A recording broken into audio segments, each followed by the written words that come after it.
also start recording myself. Um, I'm Sam Reynolds, and I'm here to talk with you about steering around the bending of the lunar nodes. So I'd like to welcome you here to also make sure that you, just as a regular Norwalk, you're in the right room. You're like, no, I didn't mean to be here. So this is what we're talking about.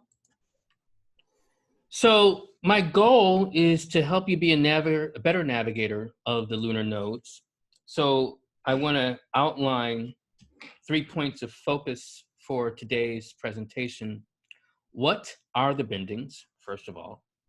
And then to go back and make sure we're clear on the lunar nodes in terms of what they mean and at least giving my sense of the meaning.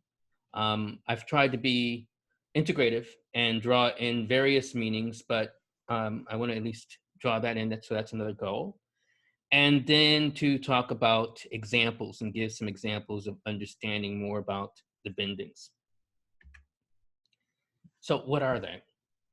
So what you're seeing is, well, a replica of my chart minus the planets and everything else.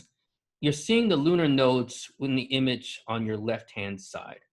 And then you see the north node at 27 Aries and 25 minutes. And then you see the south node in the opposite point at 27 degrees Libra, 25 minutes. But then you see on the right, the image on the right, you see that there's another line that is connecting between 27 degrees roughly, and let's say 25 minutes of Capricorn to 27 degrees and 25 minutes of Cancer. So we're looking at that axis as yet what we can call the bendings. So literally, what we're talking about as the bendings, they are jointly the other arm or axis to the one established between the north and south nodes. Symbolically, as an axis, that speaks of a crisis for the planets or points that fall along it.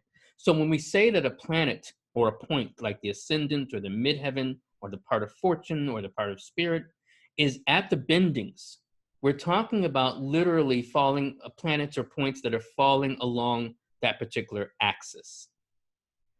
Oh, one other thing, even though I have a mutable rising, I'm not that mutable. I have a lot of fixity. So if you are chatting with me, I am not seeing it right now because I want to focus on the presentation, but I will take questions afterward or if we have a lull so that we can go over it.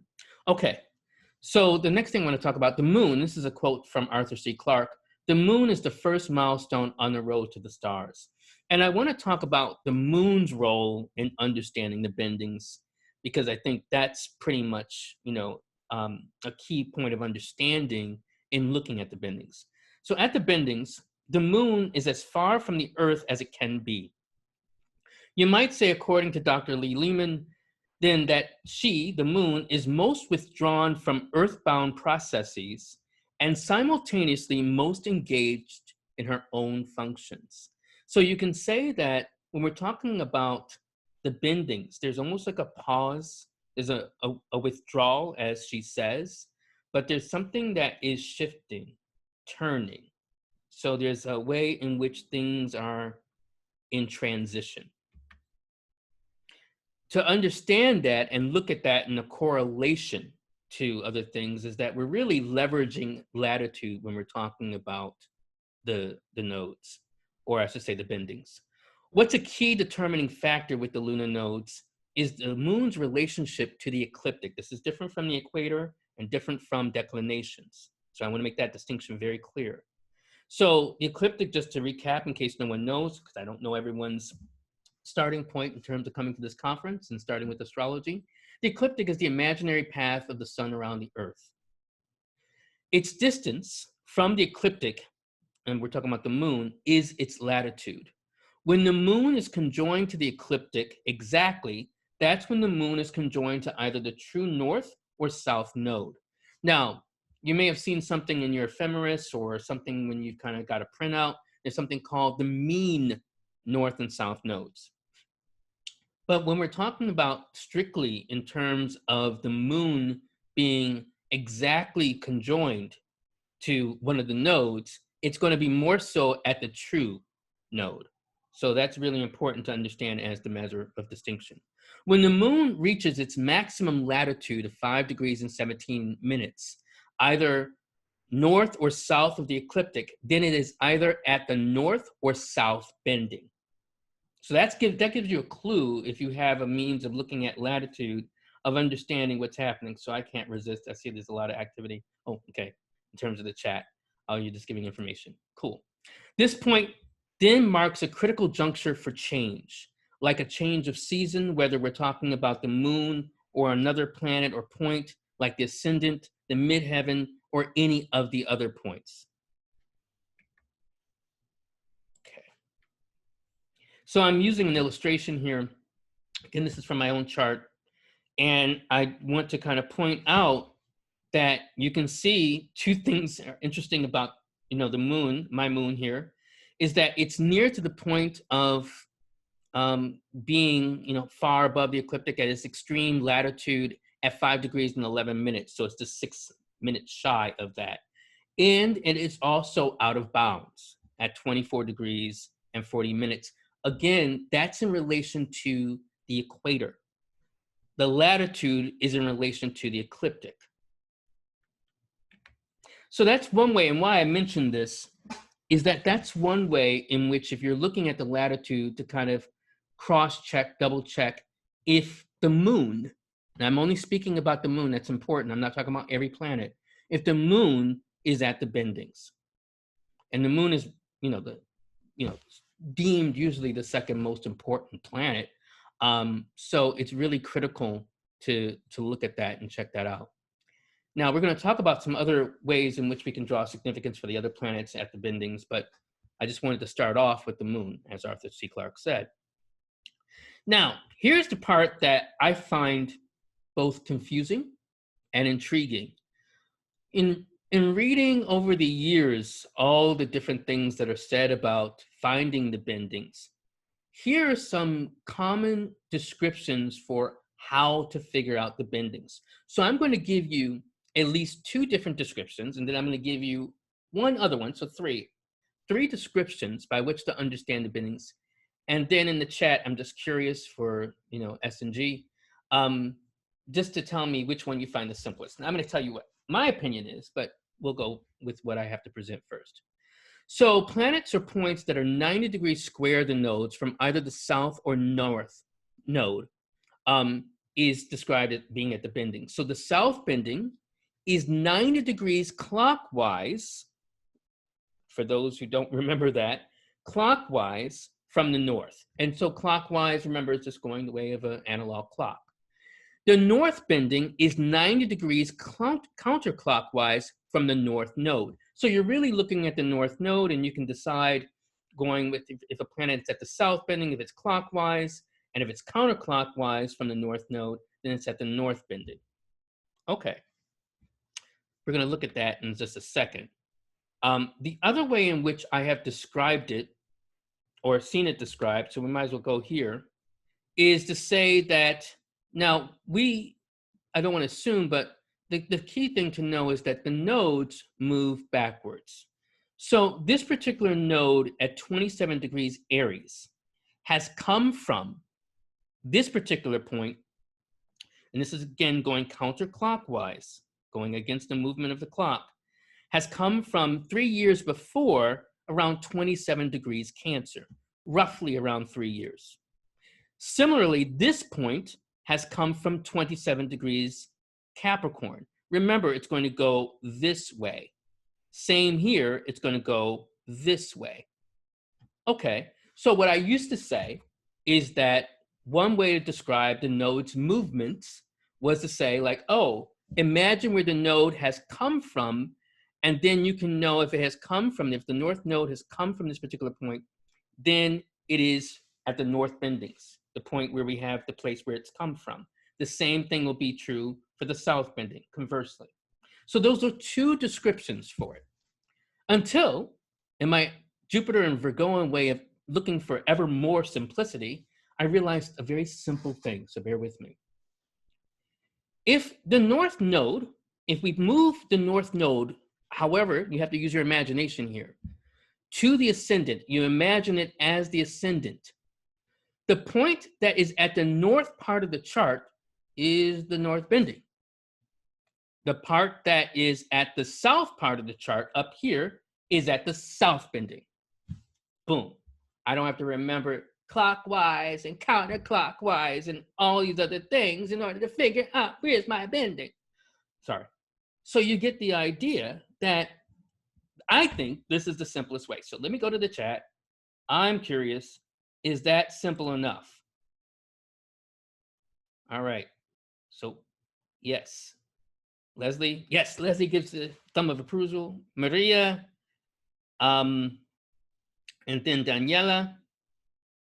Yes. So Whitney, yes, and you're going to get examples for sure, Emily. Okay. Yes. And Matthew says yes. So this is the simplest way I have found by which to figure it out, rather than going to, and you know, I'm going to give you some resources, and I'm not, you know, shading anybody really, but there's some of these resources where they describe it this way: 90 degrees clockwise, counterclockwise, and just kind of feel like that image. But which way is north or south? Which way is up? So we have this image that comes together to talk about the nodes. So this is where I want to talk briefly about the nodes, because to really get the full value of understanding the bendings, I think it's important to at least have some modicum of understanding about the nodes themselves. So here's my take. And again, this is just a refresher, just to give you an image of looking at the nodes, the movement of the moon and the sun as intersection points. And to explain now, what does that mean? The moon's north and south nodes are not physical like planets, in case no one knew. They're not. You can't go up. Anyone ever told you, like, I saw the nodes in the sky? They're lying. It didn't happen. But mathematical calculations based on the intersection of the moon's orbit around the Earth with the apparent orbit of the sun around the Earth, which is what we call the ecliptic. So that's what you're really looking at. Now, the next point is where the moon's node rises above the sun's orbit is called the north node, or the ascending node. Where it descends is the south node, or the descending node. When a new or full moon is within 17 degrees of the nodes, roughly, there is a solar or lunar eclipse. So if we're talking about a full moon, it's going to be a lunar eclipse. If we're talking about a new moon, it's going to be a solar eclipse, if it's within roughly 17 degrees. So that's just a little bit, and, you know, like to draw in what I've been talking about, that's partly where we also get the idea of eclipse, the word, from that intersection point along the ecliptic. All right, so we have the idea of the nodes and what they mean in terms of, oh, I didn't realize I hadn't shown those slides. My bad.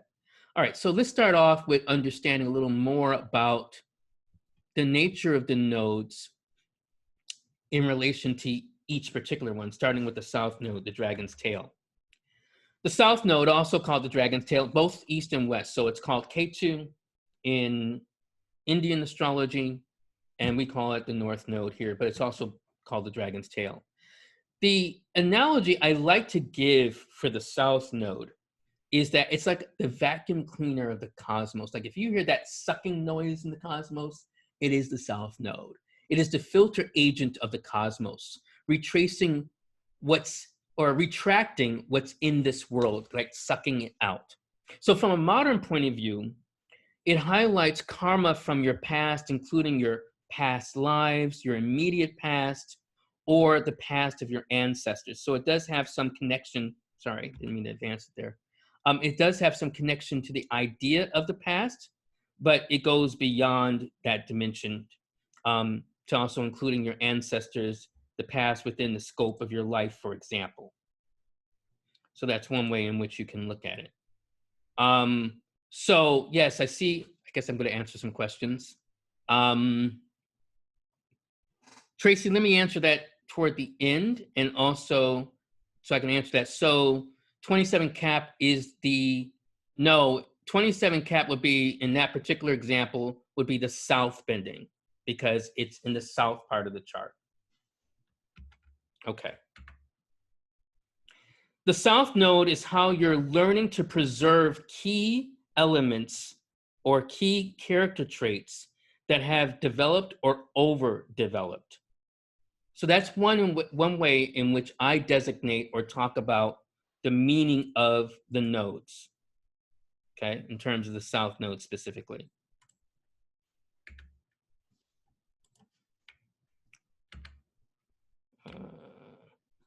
You have come to rely too much. Another way we can look at the south node, you have come to rely too much on the traits of the south node, so you will have to push for newer associations and activities of the north node. Often the south node can be neglected. So that's another kind of contrapoint, because we focus too much on restoring north node traits. And that can manifest in our daily life and connections, the ways in which we experience life and the people to whom we're connected. Why certain people are drawn to us or certain things keep happening with particular people. The south node is said to have the traits of Mars and Saturn in more the Western tradition, and it's powered by the power of the moon. The north node, the dragon's head. Called the dragon's head in both Western and Eastern astrology. And we could say this is the influx of energy from the non-physical realm, like central heating or air blows in heat or cool air. And I like that parallel because I lived in the brownstone for a number of years in New York. And those of you who are not acquainted with brownstones, most of them do not have central air. So I moved into an apartment in my new home in Newark, and we had air and we could have like the heat on. We moved in winter, so we definitely wanted the heat on. But what I didn't know when we first moved in is that there's a filter at the front part of the apartment that if it hadn't been changed, it will shut down the whole system, because that's the part that filters the air. So that became an analogy for me with the front part of the apartment that filters it, more like the south node. And then in terms of the influx of energy and air would be more like the north node. The other way we can talk about the north node is from a modern point of view. It highlights the dharma, or the sense of righteous actions of what you're cultivating or need to cultivate in this life.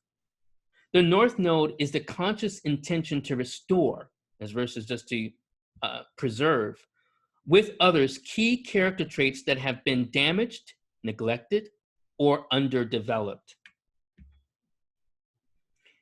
One other thing I've noticed from my practice and years of studying is if a planet or key point like the ascendant or the midheaven connects to the south node, then the north node conversely feels like we're pushing 100-pound rock up a steep hill.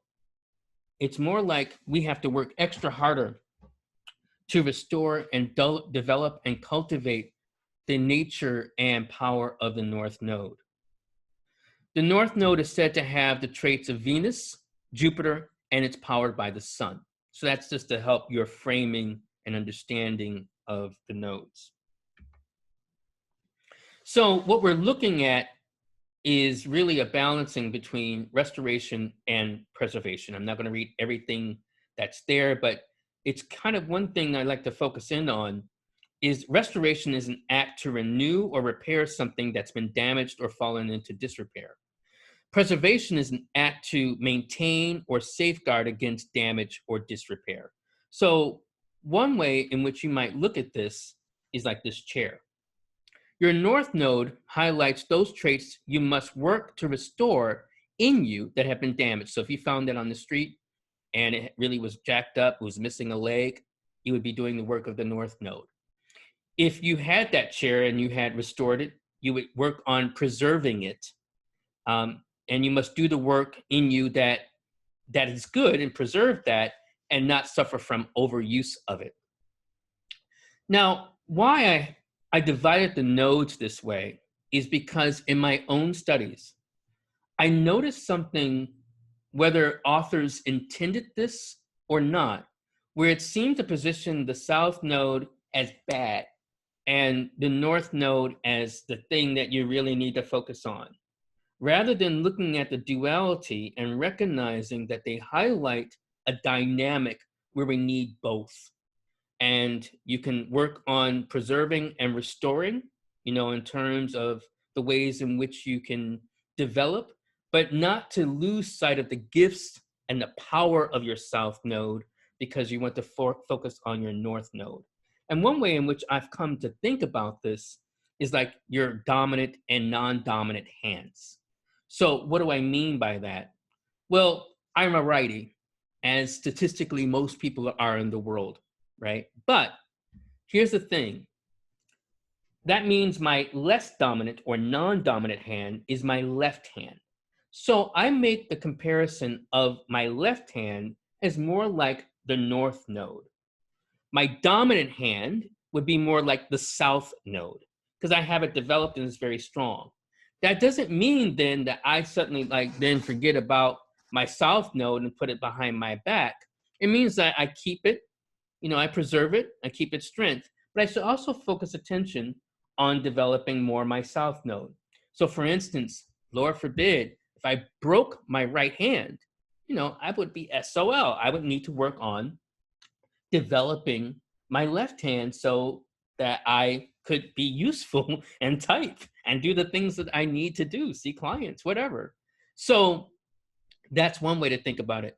One other illustration I can give you is that in an earlier life, I didn't say former life, in an earlier life, I was a boxer. My father was a fight trainer. And one of the things he did, I didn't even realize he was doing it, is that he trained me. I don't know how much you know about boxing, but most people do something called jabbing, which is you kind of keep your opponent at bay with one particular hand, your less dominant hand. And then you use your hard-hitting other hand, your dominant hand, in order to kind of deliver the punch. Okay. Well, he trained me to be able to jab with both. So what I would do when I was boxing is, because I would be tricky, I guess, I was consistent in life, I would switch up on an opponent.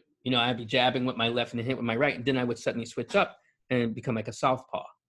And that would throw people off. On some level, I'm saying that we, in our ways of fighting through life, might do well to do what my father was trying to teach me, is to kind of keep up with both hands. I don't mean literally fighting, all right? I don't want anyone to be like, Sam was encouraging fighting during his talk. That's not what I was doing. But I want you to get the idea that it's more so of developing the idea of the north and south nodes. So let's come back to the bendings. And let me do a quick check-in, not just in terms of time, but also, let me go back. Where's the chat? See how people are responding. I got it. Right. Okay, dog bite. Cool. All right, so people are following along. Great. All right. Understanding the south bending. A planet or point near the exact point of this bending, and I don't mean exact, I'll clarify that in a minute, but roughly in that same sign or around that degree, are said to be early on, they're weak in life, meaning that there's some way in which there's some measure of weakness in terms of the expression of that planet. It possesses an exaggerated sensibilities of the planet and expresses itself awkwardly with all things worldly and physical. Now, you might ask, why is that? Remember what I said about the south bending. It is that sucking noise in the cosmos. It is that vacuum, right? And one thing I love from Indian astrology is that they don't position, especially at its best, the idea of the south node as a bad thing as much as a very spiritual thing. So it's more so where you have to pay homage or you are connected to the spiritual world. So a planet or point at the south bending is learning or relearning, navigating itself in the physical world. So it comes out with some measure of weakness. This is something that's interesting because it may mean that this is going to cause some measure of difficulty in this person's life, and they actively have to work on overcoming this difficulty. And when I say actively overcoming, I mean that it's overdeveloped or in some way it's kind of taken up too much space in their psyche.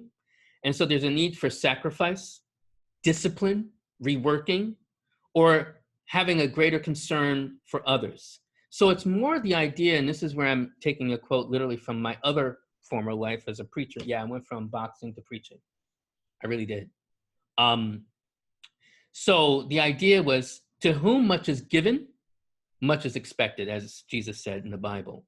So it's almost that with a planet at the south bending, you're expected to surrender more because you have more in some sense. You have an abundance of it. And that doesn't mean like, oh, well, then that means I have an abundance of something that's good to share. Not necessarily. It may mean that you have an abundance of things that you need to let go because they're no longer serving you, or they're getting in the way of your spiritual evolution and growth. The north bending, a planet or point near the exact point of this bending, are early on boosted with energy, a sense of attachment, even entitlement, I'll come back to that, to things worldly through the significations associated with the point or planet, and possesses an exaggerated sensibilities of the planet as well. So both can deal with a certain exaggeration. That's because they're focused. There's a focus to them. Like, it's almost like the cosmos, like, pay attention to those two, okay? Or if you have those 2 points or one of those points. But there's more energy. And when I say there's a sense of entitlement, this is also a very keen lesson from Indian astrology, where we look at planets at the north node specifically as putatively good. We say like, oh, this is a very good thing. This is what helps us grow, where we can also forge some sense of new paths and developments in our lives, and all these other things that are associated with the north node. But the spiritual nature of it from an Indian point of view is that the more that you're dealing with this influx of energy from the other world, is that you're forging more an attachment to this world that binds you to karma, that binds you to this world.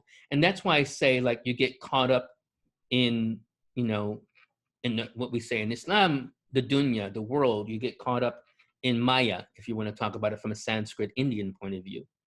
So this also can come because the planet, the nature of that planet is entitled.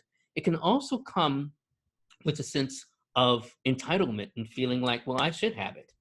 So what I think can happen is that when I say a planet that is at this particular bendings, that it's also underdeveloped, this is where you also need not just encouragement, but courage, genuine courage, not just cockiness, which is not the same thing. Just not the sense of like, well, I have this. It's diligence, it's vigilance, it's paying attention. And what I would say, a cultivated patience in adversity.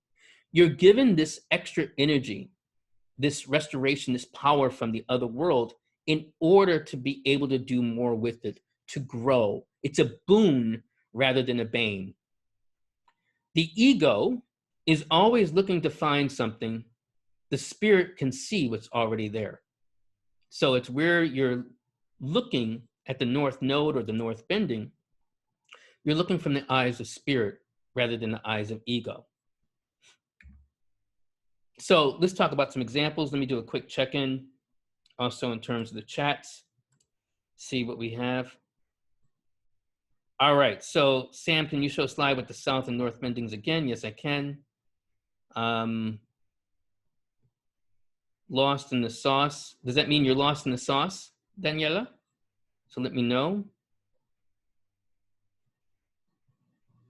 Oh, you like okay, you've been using the toilet analogy. Okay.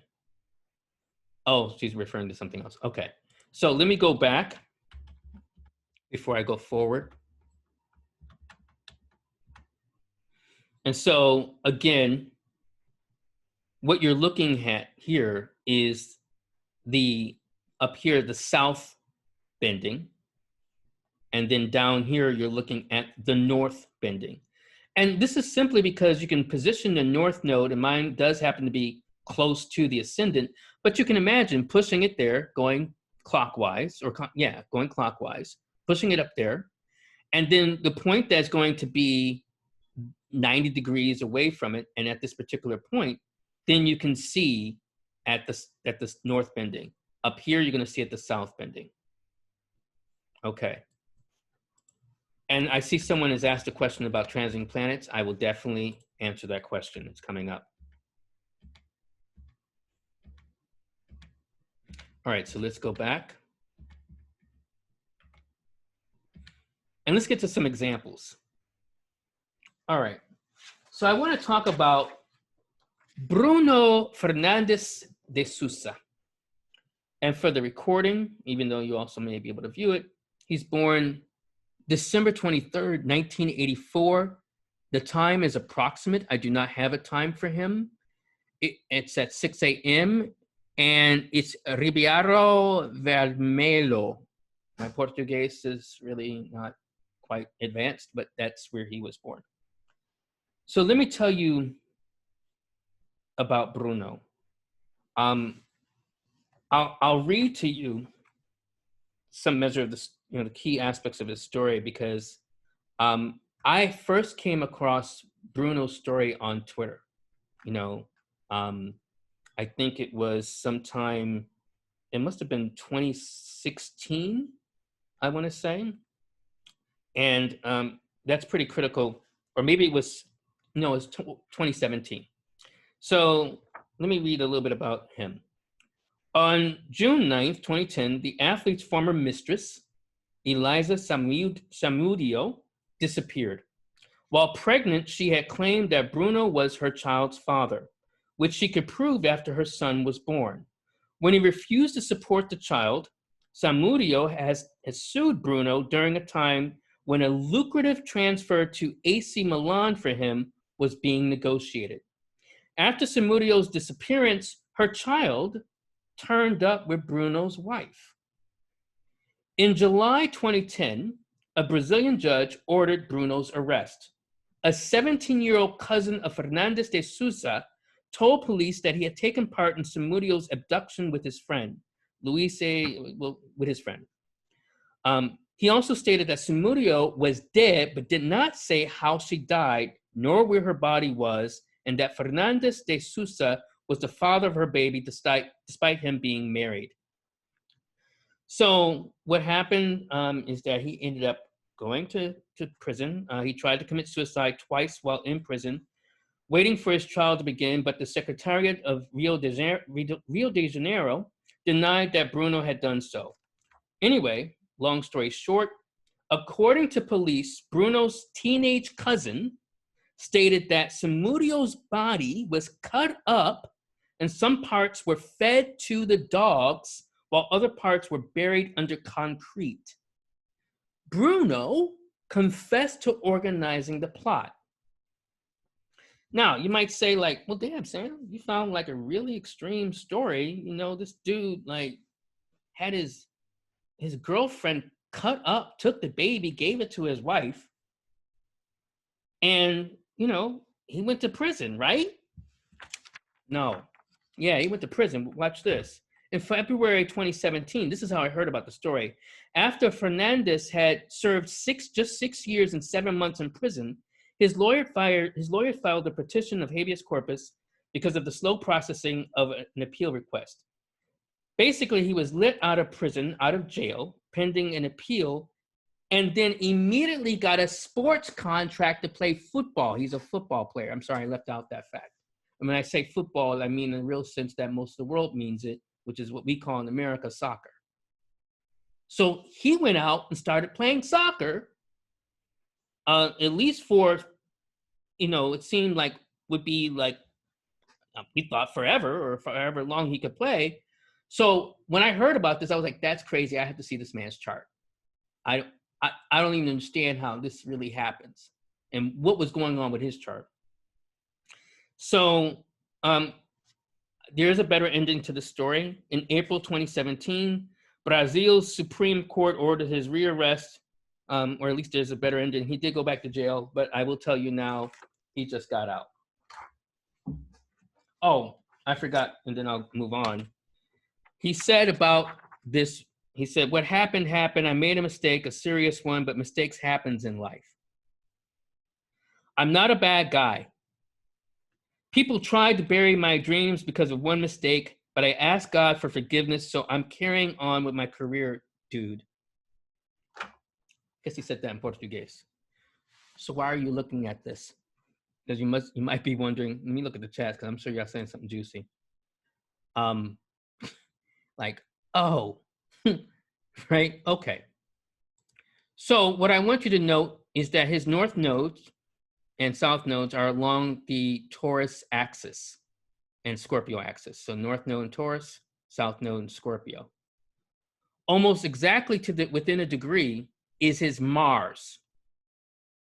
So his Mars, now if we were, just to give you the method I introduced to you, if we were to move his north node here, the Taurus north node, to the ascendant, that would put his Mars in the southern part of the chart, which means that his Mars is at the south bending.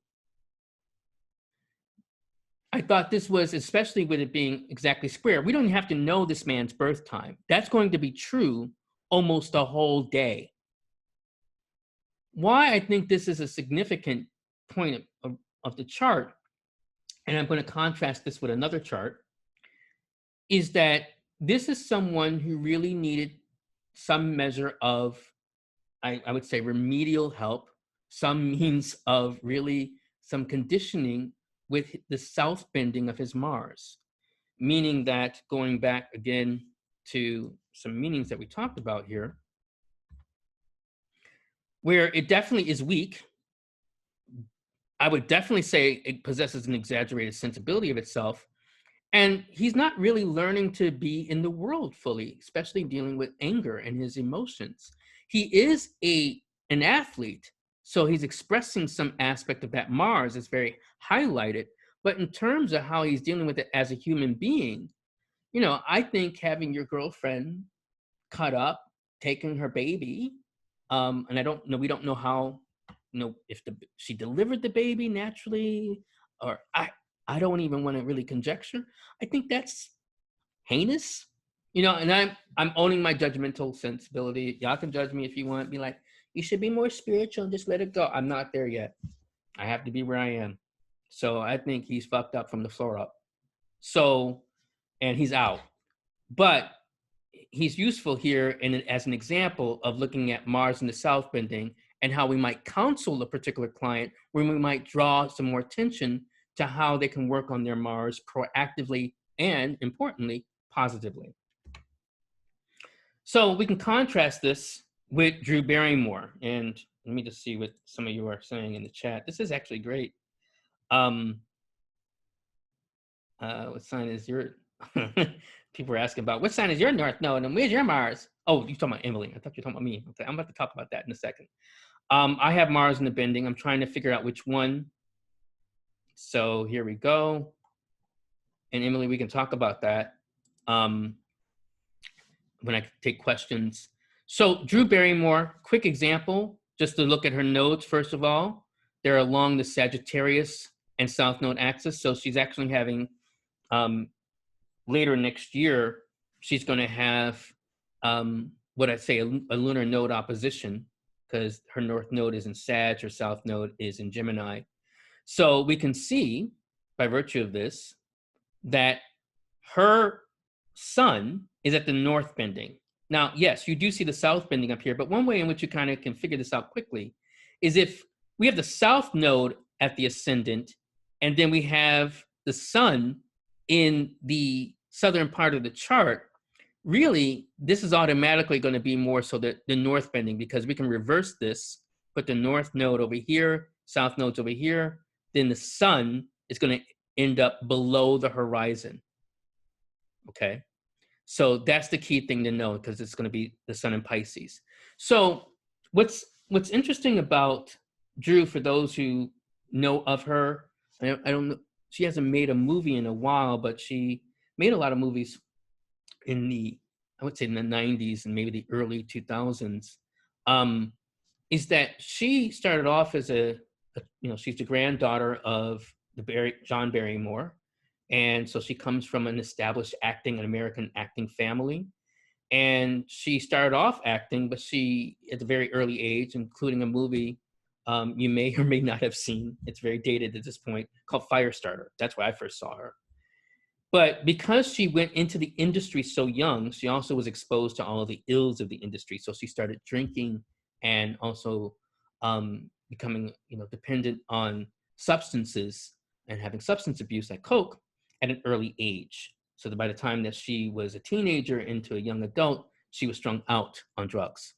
So some measure this you can see in terms of Neptune being conjoined to the North Node, but the sun here, meaning where we have the sense of our identity, ego, the presentation of our intention, even though it's at the top of the chart, by virtue of also being at the North Bending, which suggests this is where she can focus, encourage courage, and develop some aspect of herself, and starting with a stronger sense of self, not just in terms of the roles she plays, which she did.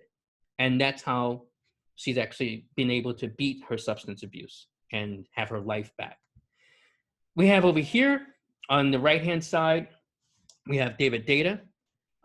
David Data is born March 18th, 1958, 6 a.m., Cleveland, Ohio. By the way, Drew Barrymore's February 22nd, 1975, 11:51 a.m., Culver City, California. So with David Data, if you're not familiar with him, he is an author, and he writes a good number of books on intimacy. I heard about him from a book called The Way of the Superior Man. Do not just judge the book by the title. It's not about positioning the superiority of men in the least, but it's more a guide on contemplating deeper aspects of masculinity. And it's written for men in understanding the idea of being truly in touch with the intimate power of masculinity and being a man. So what's interesting about him is that we have, again, if we bring the North Node to the ascendant, we go this way, we can go also this way, right?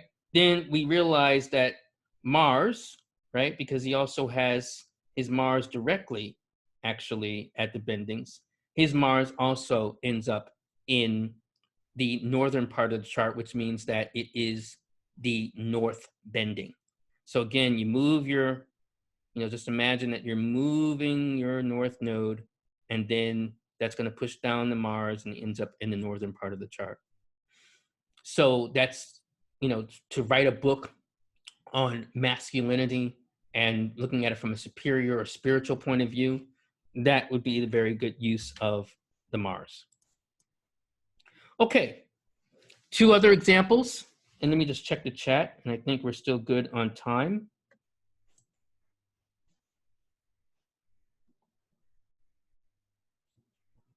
Okay, yeah, cool. Yeah, she started acting when she was 4. She was very young. Okay. And I think you figured it out, Emily, with some support from each other, so that's great. See, this is interesting. This is something, I'm a Norwakian for the last, I want to say, this is my 5th year. And, one thing that I've never had during a presentation, I'm sure Nicholas can attest to this, is that most people are quiet until the very end, or unless you allow some engagement. But this is really cool because I can see like active live engagement. So I'm just talking about the offset. Even though many of you are not getting the live experience of a conference, you're getting something else. So it is something different. Yet I think just as powerful and interesting. Okay, let's talk about the sci-fi fantasy author. Chart is given with his permission, January 18th, 1980, 8:27 a.m., Cambridge, Massachusetts. So again, we look for the axis of the North Node to the South Node. And then what we see square to that is Uranus. Uranus is at 24 degrees, Scorpio, 47 minutes. Now, a few things about this author. He's a New York Times bestseller.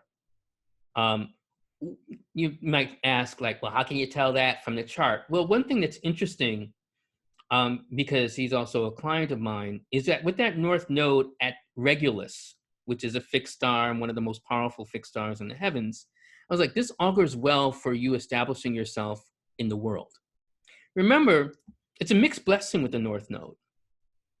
And when we talk about the North Node being a mixed blessing, meaning that it gives a certain sense of attachment into the world as we know it, which sounds great. Like, yeah, I want to be famous. I want to be on the New York Times bestsellers list. that sounds good. But then it kind of fixates you to that world. And rather than the idea of moksha, which is liberation, in terms of spiritual liberation. Anyway, we can position the north node here, and then the south node conversely goes over here, which will push that Uranus below the horizon, which becomes the north bending. I mentioned this example, and I think it's very fitting because it positions that Uranus at the north bending, and he's a sci-fi writer and fantasy author, and the idea of dealing with novelty and speculative fiction, as a measure of focus. And of course, there are other factors we can look at. We can look at Jupiter ruling his, Mercury ruling his Jupiter. We can look at Saturn also being in the same sign, ruled by and being in mutual reception, and also trine to his Mercury as symbolic of success as a writer. But I think what really stands out in terms of the kind of writing that he does is the Uranus. All right, then we have this guy, me, November 22nd, 1967, 1:19 p.m. There's a reason why I'm using my chart, because it's when I have my own permission to use my own chart. And also, it highlights something from my life. So you'll see that the north node is here in Aries, and then we have the south node in Libra. And that would mean that the Mars is at the south bending, like Bruno, right? Well, and then we have the moon at the north bending. And you might remember that my moon is both out of bounds and then also at the highest or near the highest latitude going toward the bendings, which means during that day, it is also a correlation to it really being at the bendings earlier in that day. I also like to point out, because I think this is just interesting and then related to what I'm about to share, my astral twin is Mark Ruffalo, literally to the day. I don't know the hour in which he's born, but he is also my astral twin. So in terms of the parallels to our charts. Now, why is this important? Well, one, let's start with Mark Ruffalo, and then I'll come to myself. What's interesting to me, and I laugh about it all the time, is that there's an exact trine between Mars and Pluto, and Mark Ruffalo's probably his biggest money maker, I would imagine, especially being in all those Avenger movies, and then also being known as the Hulk, dealing with an angry, green character who pounds things, and he even says in one of the movies, "I'm always angry," which is not necessarily about his whole life, but I think that is symbolic of that Mars at the south bending. And correlate to that, it's dealing with the Pluto, which deals with the rage. Now, back to myself. Now, some people have told me I'm a pretty affable guy. Some of you know me on Twitter, so you're like, yeah, whatever. But I think of myself as an affable guy. But when I was younger, meaning that when I was in elementary school, the reason why my father put me in the ring, I was always fighting. I was always getting in fights. Either I was picked on because I'm, those who haven't met me in person, I'm relatively short. Well, I'm not relatively short. I'm goddamn short. I'm really short. I'm short for a man. I'm 4'11" short. So, I was no bigger when I was a kid. So either I would have to kind of stand up for myself, or because of this Mars, I felt like, well, the best defense is an offense. So I would pass by the bully's desk and be like, your mama, get in a fight right in the classroom. So my father thought, despite the fact, and I'll just mention this as an aside, having multiple birth defects and problems, despite my mother's protest, yeah, I'm gonna put this boy in the ring. One way to solve his issues to discipline his anger and discipline his Mars, which he did, and he saved my life. And when I say he saved my life, I mean, I haven't been in any circumstances where I've had to fight for my life since I was a kid, thank God. But I also didn't have to prove myself through my Mars anymore. I knew I could defend myself and take care of myself. So when I'm talking about a planet being at the south bendings, I'm talking about it needing help. You might say, then what was the work with the moon? Well, it's dealing more with my emotional expression, dealing with honing more my emotional expression, whether it's kind of learning that through counseling techniques to be an astrologer, or through the expression of being an actor, or through the expression of being a minister and counseling and dealing with people's feelings. So that was one way in which I was able to hone and develop the north bending, and then kind of tamper and redirect the south bending. All right, I see a lot of chart activity. So, hey Sam, I just wanted to mention something. Sometimes you'll say here as if you have maybe like a cursor over top of your screen, but we don't see a cursor at all. So I just want to oh, let you know there's thank a bit you. of confusion. We just have to figure out where you're at when you I reference am so something like that. sorry. Thank you for that. All right, thank you. Yeah, because I'm looking at something else. So let me change that since we're coming toward the end. Now, can you see my cursor? Yes, we can. Okay. All right. So yeah, I was looking here. So thank you for saying that, bringing that to my awareness. All right. So here is the moon at the north bending. Here's Mars at the south bending. Now, why is that true? Because the north bending, or I should say the north node, is, if we push it toward the ascendant and it's on the same side, then whatever is above the ascendant, what is above is going to be in the southern part of the chart, the south. And then what is ever going to be below is going to be in the northern part of the chart. So my moon is at the north bending and my Mars is at the south bending. Okay, I hope that clarifies now that I can point to where you do that. Okay. All right, we only have a few more slides, so I'm almost finished.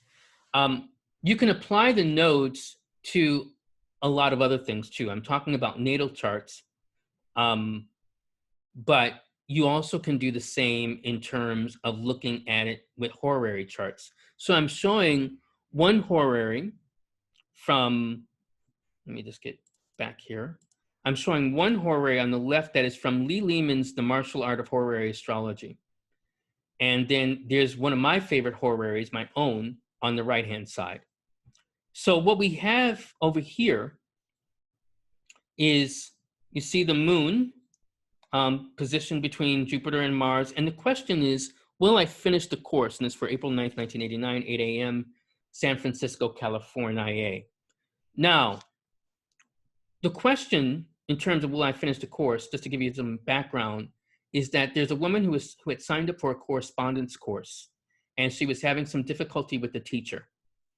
And she wasn't sure that she would finish the course, and she was getting testy with the teacher. So she just really was like, is there going to be like a resolution to it, or am I just going to drop out? Well, let's look at the nodes.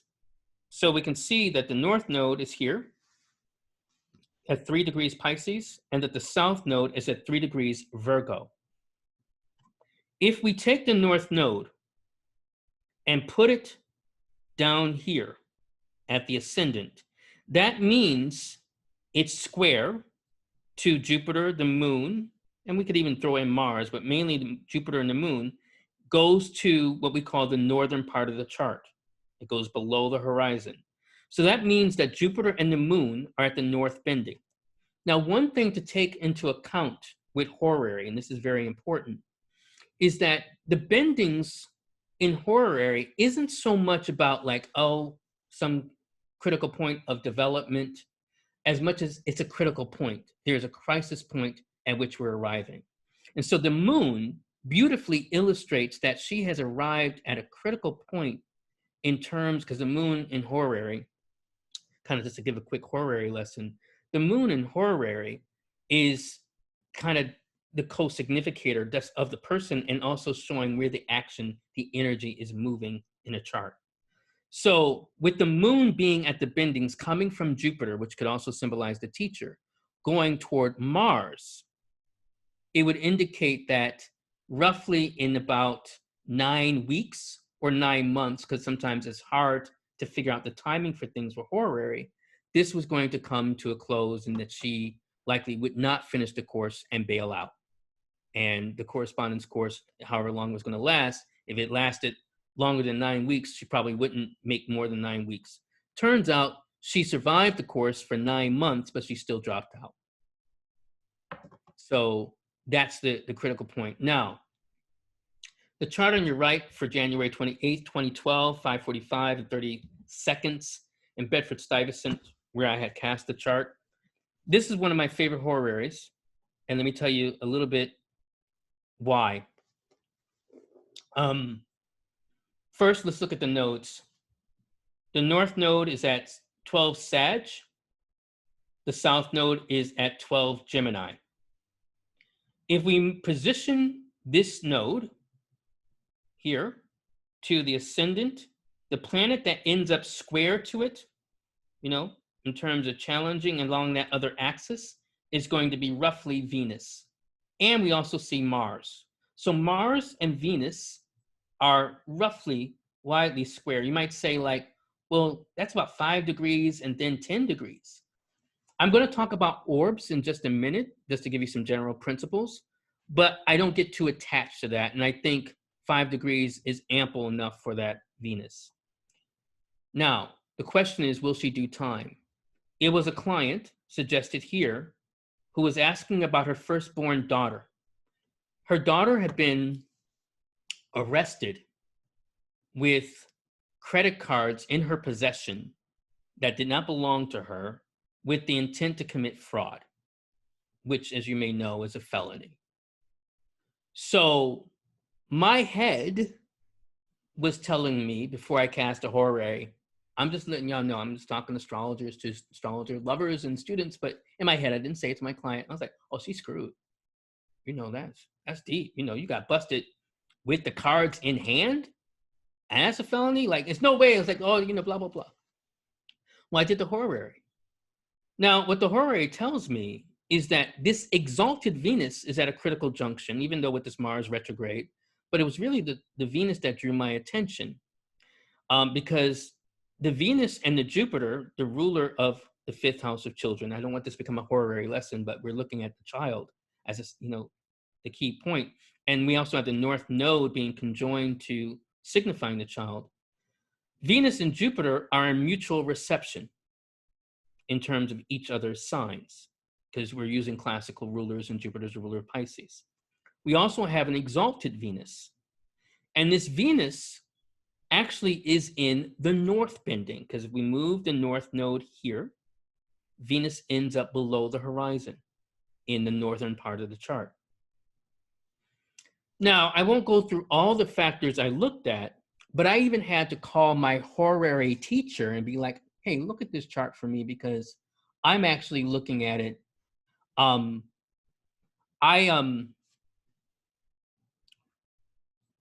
No, but okay. Hi, Nikki. So I actually looked at this and was like, I had to call my horary teacher and say, well, I'm seeing that she gets out, but here's the conditions under which she's been imprisoned. How does she get out? Like, how does this even end up as a good story? So I actually told the client what I was seeing, and that, there's maybe a way in which she can work it. And also if she has a good lawyer, I think there's, a chance. Now, I wasn't just trying to give her false hope as much as what I saw in her horary. She got out. Not only did she got out, and this is interesting in terms of the Venus-Mars, she was arrested with her partner, her boyfriend, who was also her partner in crime. She actually wasn't the focus for the investigation or for the DA. It was her boyfriend. So as long as she was willing to, I'm just telling y'all how it went, as long as she was willing to drop dime on her boyfriend, they would drop the charges against her. And so they did. So that was interesting, because having that Venus at the north bending seemed to augur that and working in her favor. So what are some points of consideration? Some things to kind of really think about as you're in practice working with the nodes. It's important to think about planets or eclipses that are also transiting at the bending of someone's natal nodes. So if you're in a session and you're looking at For instance, 29 degrees, for instance, yeah, you're looking at 29 degrees, the axis right now of Sagittarius and Gemini. You want to see what planets are at the north and south bending. So we would position, the north node at the ascendant, which would be Gemini, and then we would see that Virgo would be at the north bending, and then Pisces would be at the south bending. So that's something important to pay attention to. Also worth noting, paying attention to, are how transiting nodes position natal planets at the bendings. So you might also think about the transiting nodes, right? Well, I guess that's the point I was really making. But you also want to think about both of those two things. In general, I don't think orbs matter when it comes to the actual nodes themselves. But if you really want to kind of stick to the idea of orbs, with lunations in general, I'm comfortable with giving an 8-degree orb.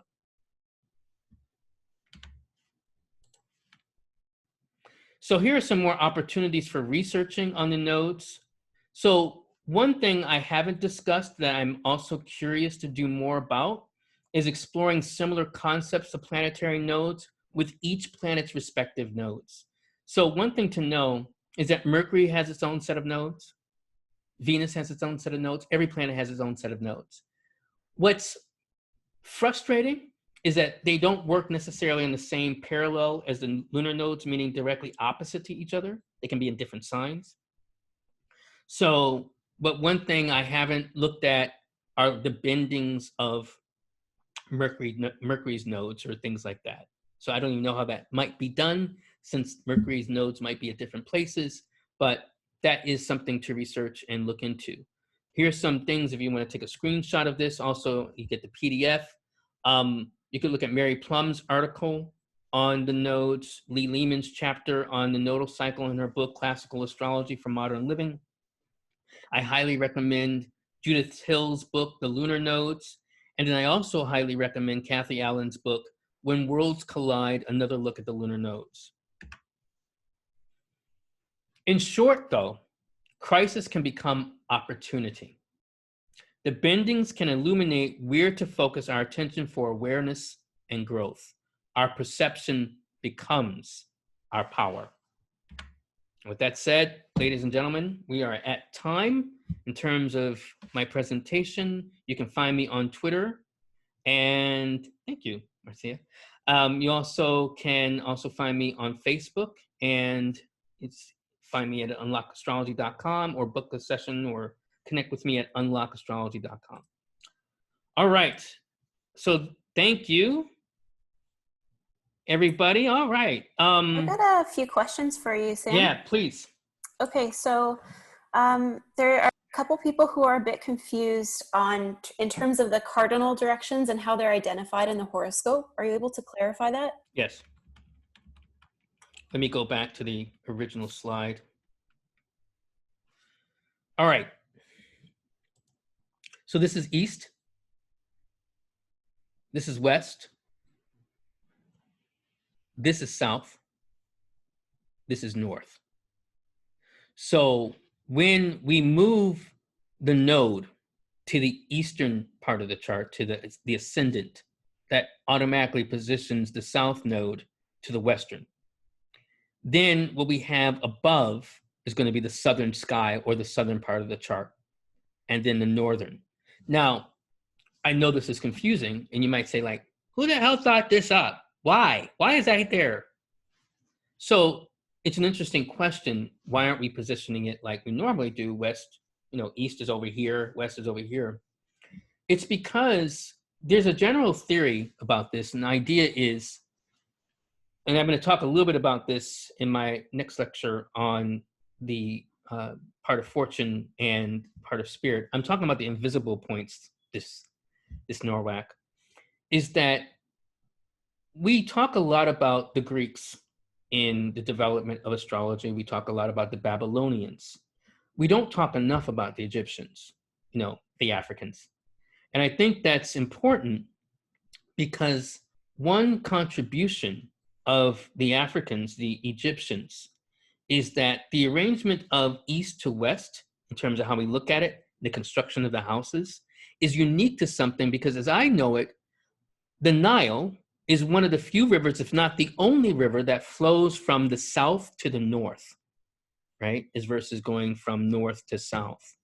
So we look at the West as being symbolic of going toward the setting sun and death, and we start off with the East. We're also starting with the East because that is the place and the idea of the rising sun. So there's two reasons. One, I think, is more historical, that's overlooked often, especially in the construction of houses, and the other one is just in terms of the actual movement of the sun.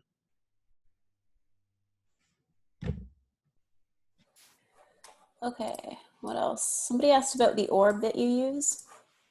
So yeah, I use, when we're generally talking about the bendings, if you have, so for instance, I might not talk about, if I had other planets, let's say it at 3 degrees Cancer, I might not necessarily say that's exactly at the bendings. But I say, as long as it's close to 8 degrees or even 10 degrees, it's within orb for the bendings. I wouldn't get too rigid about that, but that's the general sense. Next question. You made a comment about the moon moving towards the bending in your chart. Can you clarify this? Yes. So I'll do it 2 ways. And it's moving away from the bendings, but it's still at the bendings. So there's 2 ways to look at this. One is that my moon, maybe a few hours before I was born, had moved into Leo. It is at 5 degrees and 11 latitude. That's important because what I told you is that when the moon moves to the extreme latitude of 5 degrees and 17 minutes, then that positions it at the bendings of one of the nodes. That's literally what will happen. Now, my moon is actually moving away from the bending, so I'm sorry if I misspoke and said moving toward, but it's still at the bendings, even though it's not in the same sign or along the same axis as it. Going to my actual chart to illustrate it. Sorry, I have to go through this way. Here we go. You can see that at 27 degrees, this is actually just 5 degrees away from my nodal axis of the north and south node, 27 degrees of Libra and 27 degrees of Aries. So it's just 5 degrees from that particular point. So it is moving away, but that means it's still technically at the bendings, both at latitude and also by within, orb, if I gave it an 8-degree orb. So that's why you have to be careful and not go like just by sign.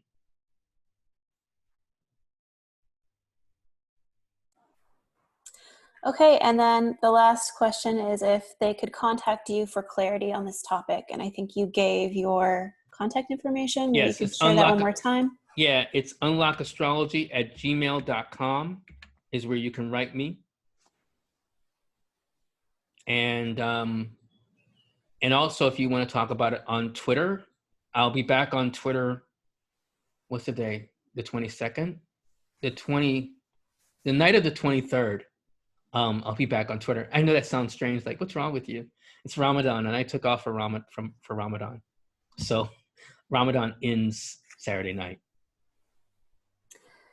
Okay, here's another question. Anything notable about the transiting nodes to the bendings of the natal nodal axis? Yeah. So, for instance, I know it's going to, for me, it hits my Uranus.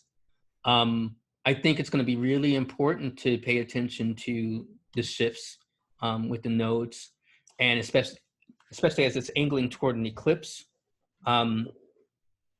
because at some point it may even hit that point. It's interesting with eclipses. So for instance, let's say for the sake of argument that you have a Uranus, I think this is possible for someone to have, Uranus at 28 degrees Sag, then, it's definitely going to be lit up. Not necessarily, pretty much this eclipse that's coming up, I think June, the one that's at 0 degrees Cancer, I think that's June 21st. I think that one is definitely going to be powerful. And if it's at the south bending, right, in your chart, or if it's especially the south node is going to be on, let's say, your Uranus, then it's going to be dealing with some way in which you have to sacrifice, some way in which you have to like let go of something. There's a surrendering whenever we're talking about the south bending or the south node, rather than kind of like if you have like a strong sense of attachment, or if you're doing it just for your own personal gain and ego, then this is where you can run into trouble. One example that Judith Hill gives in her book that I really like is talking about the south node connected to Venus. And it was about an artist who kept losing or having her portfolio stolen. So it's only when she decided, this particular artist, to start giving away her art or find some way in which she's offering it, surrendering it, that kind of stopped. The more that you have a fixation on the planet or issues related to the planet at the south bending or the south node, the more it will cause you pain, the more it will cause you trouble. Okay. Any other questions? We have about 4 minutes left. We could maybe take one more. There was one in the chat. I haven't read it through, but. How about transiting nodal axis reverse the nodal node axis? Yes. Natally is at the north bending. Does it become a south bending point with the transit? Let me just see that in my head. It doesn't. Bendings only work if there's something square to that axis, right?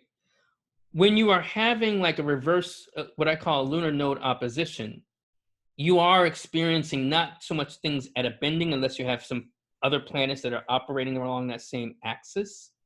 It just becomes a lunar node reversal, which I talk about that, especially at the 27th. Oh, okay, natally the planet is at the bending. Yeah, then that's going to be really important. And let me just see. I would say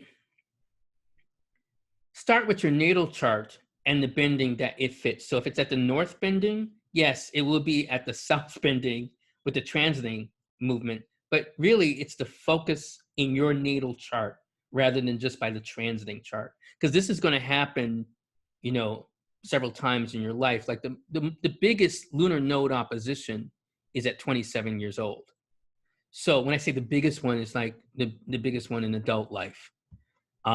This is where we also have the idea of the 27 club, where we also have lost people.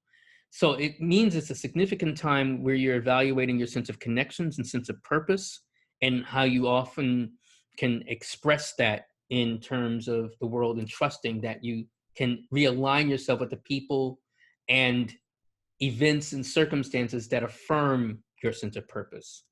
Natally, the planet is at the bending, so does it affect differently when the nodal axis is reversed?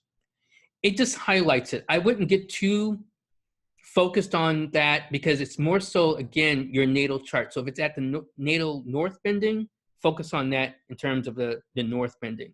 Don't get too caught up in the transiting aspect of it. So for instance, like my Uranus doesn't, at 28 degrees Virgo, it's not at any particular bending in my natal chart. So it's definitely going to be a lot more susceptible to this bending between the Gemini and Sagittarius axis. Cool. Thank you, Sarah. Hey, buddy. It's Nicholas. Oh no, it's Saturn. You've come to pull me off, haven't you? It's the end, isn't it? I have. Okay. Yes, I am. Well, thank you, everybody. We're finished.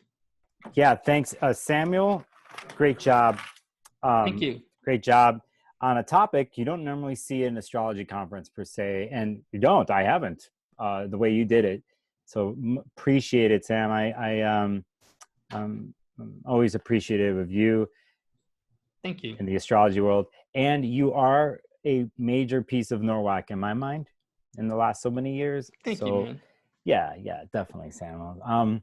Everybody here, I have to, thanks for showing up. starting the process here. In order for me to download the video, I have to close the room out. I'm going to be opening it up within minutes here. Just you can come back in, getting ready for the next lecture. Okay. So come back in about 2 minutes, because as soon as I have it up. And yeah, if you want, yeah, definitely. And I'm gonna stop this recording here because I'm saying this on record. But let me stop this. Thank you, Sam. Thank you. Yeah, everybody, I'm gonna reopen the room. So use the same link if you want to come back in. Okay. All right. See ya. Bye.